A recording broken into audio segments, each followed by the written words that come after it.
मनेन्द्रगढ़ में सड़क निर्माण में गड़बड़ी के मामला सामने आई। स्थानीय लोगन द्वारा प्रशासन ले कार्रवाई के करीन हवे मांग। मनेन्द्रगढ़ चिरमिरी भरतपुर जिला के ग्रामीण क्षेत्र में सीमेंट कंक्रीट सड़क निर्माण में भ्रष्टाचार के मामला उजागर हो है।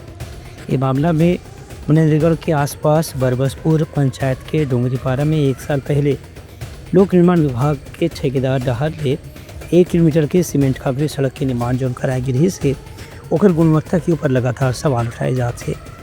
ठेकेदार के मुताबिक इस सड़क के निर्माण में 49 लाख रुपए खर्च करे गए हैं, लेकिन जौन हिसाब से गुणवत्ता में कमी देखे पर मिले थे ओकर से गांव के लोगन मन के कहना है कि यहाँ निश्चित रूप से काफ़ी पैसा ठेकेदार डहर ले बचा करके भ्रष्टाचार के मामला में इस्तेमाल करेगी है। ये मामला में कलेक्टर से लिखित रूप से ज्ञापन देकर के शिकायत भी दर्ज कराए गए है। हर बाद भी ठेकेदार के करीब 95% राशि के भुगतान कर दिए गए हैं। गाँव वाले मन के कहना है कि फिलहाल ठेकेदार के खिलाफ जब तक कठोर कार्रवाई नहीं हुई ओमन के विरोध प्रदर्शन जारी रही।